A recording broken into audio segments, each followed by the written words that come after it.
ये आकाशवाणी लखनऊ है। अब आप शाइस्ता बानो से इलाकाई खबरें सुनिए। वज़ीर आज़म नरेंद्र मोदी ने कहा कि अगर ज़िंदगी में चैलेंज और मुकाबला ना हो तो ज़िंदगी बगैर तरगीब और बेमानी बन जाएगी, इसलिए हेल्दी मुकाबला होना चाहिए। वज़ीर आज़म आज नई दिल्ली में भारत मंडपम में मुनक्कदा परीक्षा पे चर्चा प्रोग्राम में असातिज़ा और तलबा से खिताब कर रहे थे। उन्होंने कहा कि इम्तिहान की टेंशन को तलबा के साथ साथ पूरे कुनबे और असातिज़ा को मिलकर एड्रेस करना चाहिए। उन्होंने कहा कि दबाव पर हमें अपने तरीके से जीत हासिल करने का अहद लेना चाहिए, अपने ऊपर प्रेशर को हावी नहीं होने देना चाहिए। हमने उतना स्ट्रेच नहीं करना चाहिए कि जिसके कारण हमारी एबिलिटी ही टूट जाए। हमने स्लोली इंक्रीमेंट करना चाहिए। चलिए भाई, कल मैंने 7 क्वेश्चन सॉल्व किए थे रात को, आज 8 करूंगा, फिर मुझे वरना मैं 15 तय करूं और 7 ही कर पाऊं तो सुबह उठता है यार देखो कल तो कर नहीं पाए, आज करूंगा। तो एक खुद भी दबाव के प्रेशर पैदा करते हैं, दूसरा माँ बाप प्रेशर पैदा करते, ये क्यों नहीं किया, वो क्यों नहीं किया, क्यों सोता रहा।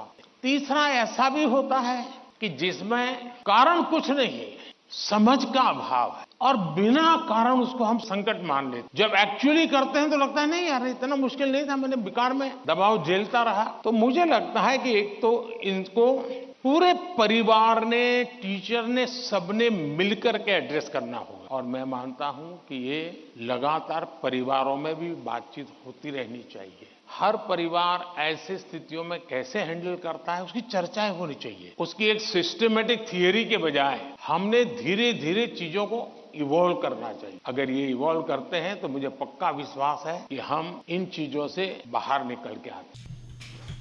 उन्होंने वालिदैन से अपील की कि बच्चों के दरमियान जाने अनजाने मुकाबला न करें, इससे उनके अंदर दुश्मनी का एहसास पैदा होगा। वालिदैन को बच्चों पर भरोसा रखना चाहिए। देखिए, माँ ने उसको तो ये कह दिया और मुझे ऐसा कह दिया।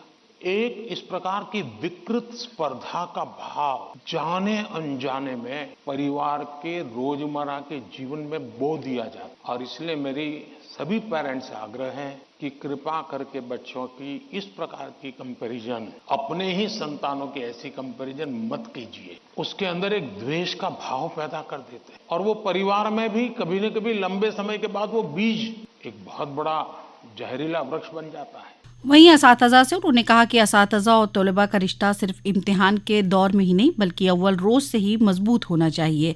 असातिज़ा को सिलेबस से आगे बढ़ना चाहिए। असातिज़ा का काम बच्चों की जिंदगी को बेहतर बनाना है।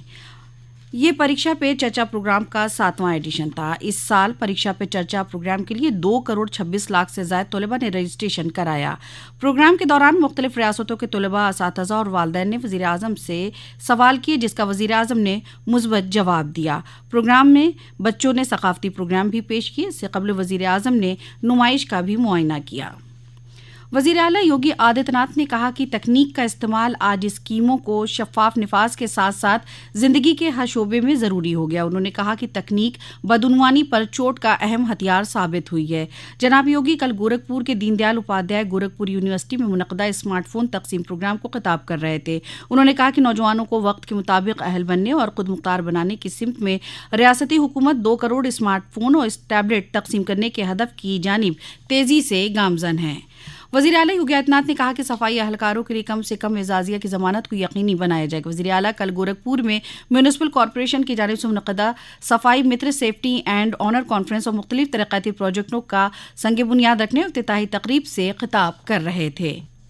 उत्तर प्रदेश में कोहरे और सख्त सर्दी का सिलसिला जारी है, जिससे आम जिंदगी बुरी तरह मुतासिर हुई। हालांकि महकमा मौसमियात ने धीरे धीरे सर्दी में कमी का इशारा किया है। दरिया असनाम महकमा मौसमियात की पेशन गोई के मद्देनजर लखनऊ के सभी बोर्ड के स्कूल आइंदा 3 फरवरी तक सुबह 10 बजे से दोपहर 3 बजे तक खुलेंगे। इसी के साथ आकाशवाणी लखनऊ से इलाकाई खबरें अब खत्म हुई।